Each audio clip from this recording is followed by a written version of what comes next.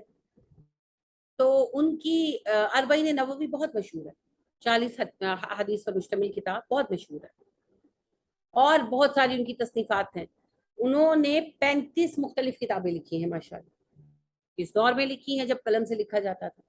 تو جب میں نے ان کی حالات زندگی پڑھے تو فرمائی سرپرائز، وہ 45 سال کی عمر میں فوت ہو. اب دیکھیں انہوں نے اتنے کم ٹائم میں کتنا کام کیا. ہم وہ پوری کتابیں زندگی میں پڑھ نہیں پاتے. اور ان لوگوں نے اس وقت لکھی جب نہ پیپر تھا نہ بال پوائنٹ تھا. پیپر بھی پیپرس ہوتا تھا، اس کو کھولنا لکھنا وہ بھی کام ہوتا تھا، پھر رول کر کے بانس میں ڈال کے سیو کرنا وہ بھی کام ہوتا تھا، سیاہی بھی تیار کرنی پڑتی تھی، قلم بھی بنانے پڑتے تھے. کوئی کام ایزی نہیں تھا. اس وقت میں وہ اتنی کتابیں لکھ گئے اتنے کم ٹائم میں. یہ ہے برکت. ورنہ دن میں تو وہی 24 گھنٹے تھے، مہینہ تو وہی 4 ہفتوں کا تھا، ہفتے میں تو وہی 7 دن تھے. ہماری اسی عمر کے اندر برکت نہیں ہے تو ہم پڑھ بھی نہیں پاتے. اور ہمیں اکثر یہ گلا رہتا ہے جی ٹائم نہیں، نماز کیوں نہیں پڑھی، ٹائم نہیں ملا، امی کو کیوں نہیں ملے، ٹائم نہیں ملا، چچا کا حال کیوں نہیں پوچھا، ٹائم نہیں ملا. ہمیں یہی مسئلہ رہتا ہے. سبب کیا ہے؟ ہم نے اللہ کی راہ میں وقت دینا بند کر دیا، وقت سے برکت اٹھ گئی. مال دینا بند کر دیا، مال سے برکت اٹھ گئی. تو جب تک اللہ کی راہ پر نہیں چلیں گے یہ جو ہم پر مسلط رہے گا. ابھی آپ سبھی کو پتا ہے معیشت جو ہے ہماری بہت ڈاؤن فال کا شکار ہے. اور صرف ہماری اکانومی نہیں، انٹرنیشنلی اکانومی جو ہے وہ ڈاؤن فال کا شکار ہے. ہماری زیادہ ہے، ہمارے پیسے کی قیمت بہت گر گئی ہے. ہم لوگوں نے افراط زر کا طریقہ ہمارے حکمرانوں نے اپنایا، نوٹ چھاپتے گئے، پیسہ پیچھے تھا نہیں. ہمارا پیسہ کس قدر بھی ویلیو ہو چکا ہے آپ کو پتا ہے اچھی طرح. یہ سارے اس کی ریزنز ہیں، مگر ان سب کے پیچھے اصل ریزن کیا ہے؟ اصل ریزن ہے اللہ سبحانہ و تعالیٰ نے فرما دیا. آپ بقرہ کے یعنی پہلے پارے میں آپ بقرہ میں یہ بات پڑھ آئے ہیں، بنی اسرائیل کو اللہ نے کہا افتؤمنون ببعض الکتاب وتکفرون ببعض. فما جزاء من يفعل ذلك منكم الا خزي في الحیاۃ الدنیا ویوم القیامۃ یردون الی اشد العذاب. اگر تم کتاب کے بعض حصوں کا انکار کرو گے، بعض کو اپناؤ گے، تو ایسا کرنے والوں کی سزا یہ ہے کہ دنیا میں ذلیل ہوں گے، آخرت میں سزا پائیں گے. یہ دنیا کی رسوائی ہے جو ہم پر مسلط ہے. سب کچھ ہوتے ہوئے پاکستان میں کیا نہیں ہے. یعنی آپ دیکھیں جب پھل آتا ہے گرمیوں کا، خاص طور پر گرمیوں کا خربوزہ اور آم، تو آپ نہر سے گزرتے تو مہک رہا ہوتا ہے رستہ. اتنا پھل ہے ہمارا، اتنا پھل ہے جس کی حد نہیں. آپ دیکھیں ہمارا حلال گوشت کتنا ہے اور کتنا اچھا ہے. ڈیری پروڈکٹس کتنی اچھی ہماری ہو سکتی ہیں. ہمارے ملک کے اندر پانی فراوان ہے. ہمارے پاس جیڈ کے ذخائر دنیا کے اے لیول کا جیڈ ہمارے پاس ہے. ہمارے جو ساری یہ کوہ سلیمان کی پٹی ہے، اس میں اولیو آئل کی کاشت کے تجربات بہت کامیاب رہے ہیں، اور نمبر 1 اے لیول کا جو زیتون ہے وہ اگایا جا سکتا ہے. اسپین کا آپ کو پتا سب سے بڑا ایکسپورٹ جو ہے وہ اولیو ہے، اور یہ نمبر 2 اولیو ہے ان کا، سیکنڈ نمبر پر. اس کے باوجود وہ اسی پر سروائیول ہے ان کا سارا.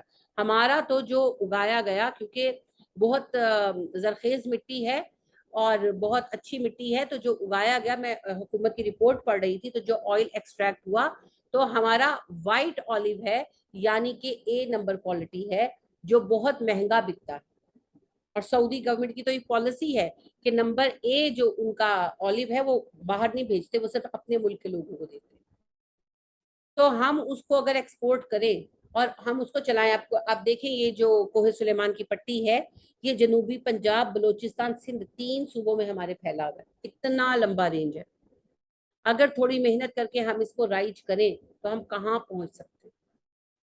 یہ چند موٹی موٹی چیزیں ہیں، اس کے سوا بہت کچھ ہے. ہمارے پاس تو مین پاور ہی بہت ہے، لیکن مسئلہ یہ ہے کہ کوئی سنجیدہ کام کرنے کو تیار نہیں، جس کی وجہ سے ہماری معیشت ڈاؤن فال کا شکار ہے انفارچونیٹلی. تو یہ ڈاؤن فال جو ہے یہ تب تک نہیں ہٹے گا جب تک ہم اپنے اصل پر واپس نہیں آئیں گے. تو یہ آزمائش ویسے بھی ہوتی ہے، اور یہ آزمائش جو ہے بطور سزا بھی ہوتی ہے. پیمانہ کیا ہے؟ علی رضی اللہ تعالیٰ عنہ سے سوال کیا ایک صاحب نے کہ امیر المومنین، جن چیزوں سے اللہ آزماتے ہیں انہی میں سزا بھی ہو سکتی ہے اور انہی میں آزمائش بھی. ہمیں کیسا پتا چلے گا کہ آزمائش کون سی ہے اور سزا کون سی؟ علی رضی اللہ تعالیٰ عنہ نے کہا جو آزمائش تمہیں اللہ کے قریب کر دے وہ اللہ کی طرف سے امتحان ہے، اور جس مصیبت میں تم اللہ کو بھول جاؤ وہ سزا. اب ہمیں خود سوچنا ہے کہ ہم کس مرحلے سے گزر رہے ہیں، سزا سے یا امتحان سے. وَنَقْصٍ مِّنَ الْأَمْوَالِ، اور کمی مالوں میں. نقص کمی کو کہتے ہیں، نقصان سے. مالوں کی کمی یعنی جو پیسہ ہے ہمارا، ہوتا ہے نا بعض اوقات بھول جاتے ہیں، گر جاتا ہے، کوئی چیز لیتے ہیں، بائی کرتے ہیں، وہ خراب نکل آتی ہے. تو یہ زندگی کا حصہ ہے. ظاہر ہے مال ضائع ہو تو تکلیف تو ہوتی ہے، ایسا نہیں ہے کہ نہیں ہوتی، اور ہونی بھی چاہیے. جس کے حلال ہوگا تو تکلیف ہوگی، کیونکہ محنت سے کمایا ہوا ہے. تو یہ امتحان، اس پر بھی صبر کرنا چاہیے. اللہ کی طرف سے آزمائش آتی ہے. اچھے بھلے کپڑے خریدنے والی ماں دھوکا کھا جاتی ہے اور گھٹیا کوالٹی لے آتی ہے، پھر بعد میں افسوس کرتے ہیں. تو اس طرح کی چیزیں ہو جاتی ہیں. تو یہ اللہ کی طرف سے آزمائش کا ایک رنگ ہے. والانفس، اور جانوں سے آزمائش. اپنوں کا مرنا، کسی کی اولاد کا نہ ہونا، کسی اپنے کا بیمار پڑ جانا، یہ آزمائش تو زندگی کا حصہ ہے. کہیں چھوٹے چھوٹے بچے ہوتے ہیں، ہر باپ مر جاتا ہے یا ماں مر جاتی ہے. کہیں جو ہیں ماں باپ بوڑھے ہو جاتے ہیں بیچارے، اور ان کے جوان بچے مر جاتے ہیں آؤٹ آف نو وے. کوئی حادثہ ہو جاتا ہے، کچھ ہو جاتا ہے. ابھی میں نے آپ کو بتایا پچھلے دنوں، جس سے میں بہت اپسیٹ بھی ہوئی، کہ میرے میاں کے پاس ورکر تھا 19 سال کا بچہ، اور سڈن ایکسیڈنٹ میں وہ مر گئے، اور اس کی ماں بیچاری روئی جائے روئی جائے، پریشان تھی بیچاری. تو کہے میں نے پتا ہوں میں اپنا منڈا کامتی نہ بھیج دی باجی. میں نے کہا کہ بہن اگر پتا ہو تو کوئی بھی اپنوں کو مر دینا تھا. اور یعنی کہ توقع ہی نہیں تھی. مجھے خود بہت دیر تک یہ ٹراما فیل ہوا جب میں نے اس بچے کو دیکھا ایکسیڈنٹ کے بعد بھی، تو وہ پورے سینسز میں تھا اینڈ ہی واز اسمائلنگ. تو مجھے تھا کہ بچ جائے گا، ٹھیک ہے، آپریشن ہوگا، پیسے لگیں گے، بچ جائے گا. لیکن گھنٹے کے اندر اندر ہدایت، اللہ کا حکم۔ تو کہیں ماں باپ رہ جاتے ہیں اور بچے مر جاتے ہیں، کہیں بچے مر جاتے ہیں اور ماں باپ، کہیں ماں باپ مر جاتے ہیں بچے رہ جاتے ہیں۔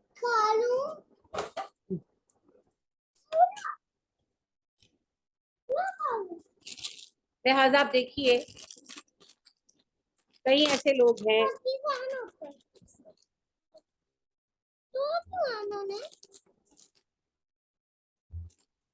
میں میری ایک ایسی یہ جاننے والی خاتون ہے کہ انہیں بہت خواہش تھی بچے کی، اللہ کا حکم تھا اولاد نہیں تھی، تو انہوں نے آئی وی ایف ٹریٹمنٹ کرایا، الحمدللہ اللہ نے انہیں اولاد دی، مگر ڈیورنگ ڈیلیوری شی ڈائڈ، بس رنگ ہے اس کی۔ تو اتنی اس کے میاں بہت محبت تھی میاں بیوی میں، تو وہ بہت بیچارے جو ہیں اپسیٹ، وہ بہت یعنی کہ روتے تھے کہ مجھے تو ٹھیک ہے، مجھے تو صبر آ گیا تھا، میری بیوی کو شوق تھا، اللہ نے ایسا بچہ دیا کہ ماں ہی چلی گئی۔ اب آپ سمجھ سکتے ہیں کہ چھوٹے بچے کو پالنا کرنا، اور ویسے بھی اس طرح کی چیزیں ایک دم ہلا دیتی ہے نا بندے، ایک دم ہلا دیتی۔ تو یہ امتحان ہے، یہ آتے ہیں زندگی میں۔ نبی کریم صلی اللہ علیہ وآلہ وسلم کے پیدا ہونے سے پہلے ابا فوت ہو گئے، امتحان تھا۔ آپ صلی اللہ علیہ وآلہ وسلم بدر کی فتح جس وقت حاصل کر کے مدینہ آئے ہیں، آپ کی بیٹی فوت ہو گئی۔ آپ کی بڑی بچی رقیہ رضی اللہ تعالیٰ عنہ بیمار تھی، اور نبی اکرم صلی اللہ علیہ وسلم عثمان رضی اللہ تعالیٰ عنہ کو چھوڑ گئے تھے ان کے پیچھے۔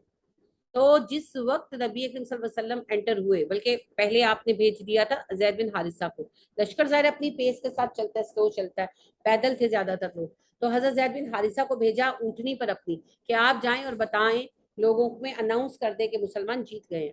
تو خیر سے زید بن حارثہ آئے اور اناؤنس کیا، تو اسامہ بن زید رضی اللہ تعالیٰ عنہ کہتے ہیں کہ ہم لوگ حضرت رقیہ کو دفن کر کے ان کی قبر پر مٹی ڈال رہے تھے، جب ہم نے اللہ اکبر کی آوازیں سنی، تو جب ہم متوجہ ہوئے تو دیکھا دور سے کہ اونٹنی پر کوئی بندہ سوار ہے اور وہ رک رک کر کچھ کہہ رہا ہے، تو وہ جہاں یعنی کہ وہ جب بات کہتا ہے تو لوگ اللہ اکبر کے نعرے خوشی سے بلند کرتے ہیں، تو جب وہ قریب آئے تو میرے ابا تھے اور وہ کہہ رہے تھے کہ بدر میں مسلمان کامیاب ہو گئے۔ اور ظاہر ہے اس کے کوئی گھنٹہ بعد، 1.5 گھنٹہ بعد نبی صلی اللہ علیہ وسلم مدینہ پہنچ گئے ہوں گے۔ تو آپ دیکھیے اتنی بڑی فتح کے بعد پہلی اطلاع کیا ملی، بچی انتقال کر گئی۔ مگر آپ صلی اللہ علیہ وسلم سارا دن، ساری رات شام کو پہنچے تھے، تو عشاء کے بعد تک مسجد میں بیٹھے رہے اور اپنے ذاتی غم کو آپ نے ظاہر نہیں کیا۔ لوگ کہتے ہیں، انس بیان کرتے ہیں، زید بیان کرتے ہیں، اسامہ بن زید بیان کرتے ہیں، اور اکثر صحابہ، کہ وہ کہتے ہیں نبی اکرم صلی اللہ علیہ وسلم کا چہرہ 14ویں کے چاند کی طرح چمک رہا تھا، اتنے خوش تھے، اور لوگ آ رہے تھے، مبارکبادیں دے رہے تھے، اور آپ نے کسی کو نہیں کہا کہ بھائی صبر کرو، میری بیٹی مر گئی، مجھے رونے تو دو، نہیں، آپ لوگوں میں بیٹھے رہے۔ جب سب لوگ اٹھ کر چلے گئے، رات ہو گئی، عشاء کے بعد سب چلے گئے، تو آپ صلی اللہ علیہ وسلم آئے رقیہ کی قبر پر اور فاتحہ ماں پڑھی، یعنی روایتی فاتحہ تو آپ نہیں پڑھتے تھے، آپ صلی اللہ علیہ وسلم نے دعا کی اور پھر بیٹھے کچھ دیر روتے رہے، پھر اٹھ کر گھر آ گئے کہ یہ سب کچھ چلے گا، زندگی ہے نا، ہر ہر غم سہنا پڑے گا، ہر غم سہنا پڑے گا، لیکن کام نہیں رکے گا۔ آپ صلی اللہ علیہ وسلم کی بیٹی زینب جو تھی، ان کے بیٹے تھے، علی نام تھا، چھوٹے بچے تھے، 2.5 سال کے، تو بیمار تھے، تو بالکل لگ رہا تھا کہ مر جائیں گے۔ تو نبی اکرم صلی اللہ علیہ وسلم سے ملنے ایک وفد آیا ہوا تھا، میٹنگ میں تھے، بیٹھے ہوئے تھے، تو انس آئے، انہوں نے کہا کہ زینب بلا رہی ہے، ان کے بیٹے کی حالت خراب ہے، آپ نے کہا زینب سے کوئی صبر کرے۔ دوبارہ آئے، آپ نے کہا زینب سے کوئی صبر کرے۔